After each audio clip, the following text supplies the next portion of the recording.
It's gotten so big, the man in charge of appraisals has resigned. About a month ago on this program, we examined problems with thousands of property appraisal notices going out in Jackson County. That's when some homeowners were seeing appraisals 5 times as high as last year's. Now an independent consultant hired to fix the mess finds the problem is 3 times worse than previously announced. Instead of 18,000 residential properties with suspect valuations, there are shortcomings in the data for most of the 68,000 single-family homes, duplexes, and condos that were assessed. How could things have gone so terribly wrong, Dave Helling?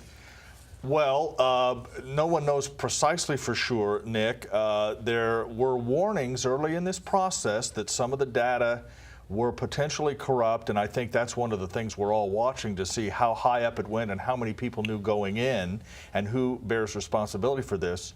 We should keep in mind that appraising property is an extraordinarily complicated challenge for any community, let alone Jackson County, particularly in the housing market in which we live, where prices have risen and dropped, and the market is not smooth and predictable. So there's a certain expectation that you would have a bit of a problem. This, of course, exceeds that. Heads are rolling, accusations are being made, and the fix is being pursued. We'll put it that way. But to blame the Jackson County assessor, is he really the man to blame? Well, yes, because that's his job. I mean, you have to blame the assessor if the assessments are wrong. But it may not be just that office's problem. It may be why. Kevin, what's interesting is this is a chronic problem. It's been going on for a long time. I mean, this is not the first assessor in Jackson County who stumbled badly on what is a basic function of county government. In fact, some people would say it's one of the only major functions of county government. So I'd be curious, and I'd love to hear what Dave or anybody else thinks. I mean, is any of this going to smear onto County Executive Sanders? Well, that's the question, of course, and I think he's moving to try and tamp down the concern about it, but whether he gets there or not is another question. Well, in the video we just saw that was come from Channel 41, he seemed to be at quite a bit of a distance from the assessor in the video that we saw. And that's probably because Tyler Technologies was the consulting firm brought in by Curtis Coons to help go through this process. And 2 months before these notices went out, these faulty notices, the consulting company warned them that there was a problem with the system.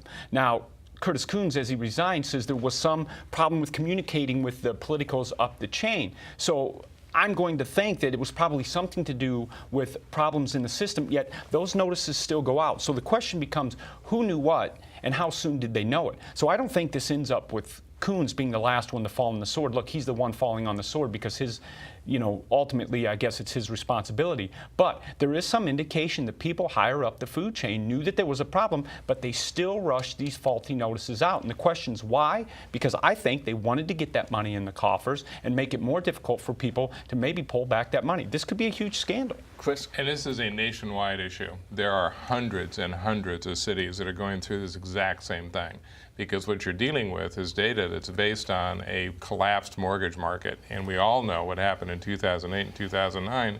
Almost all the data that we were dealing with during that boom was inaccurate. And the banks are not providing accurate information. The cities were not providing accurate information. We all know the drill in computerese, garbage in, garbage out, and that's what we're dealing with. Nobody, though, has received such bad publicity, though, in our metropolitan area as Jackson County. Well, right, for years, as Stacey points out. Now, let me also suggest, and this hasn't been widely covered, but for all of the mistaken notices, there could be instances in which property owners found their values to drop dramatically. It isn't just always on the upside. I was doing some work on a story this week and found a home in Jackson County appraised for 5 straight years at around $750,000. Miraculously, in 2013, it's appraised at $450,000. So that suggests there are bumps in both directions that may take some time to sort out. As a macro fact, the revenue may not change for each individual homeowner or business owner. A lot is at stake, and that's why you're seeing all the political pushback. And just a little theory, I don't know, this reminds me an awful lot of what happened in Kansas last year when they went to a much more electronic way of processing motor vehicles and all the rest of it. You had a total meltdown, which makes you kind of wonder again how quickly we are starting to shift away from human beings going out and actually appraising a place to relying more on computer programming that may or may not be as efficient as consultants tell government people when they sign these big contracts to install these systems.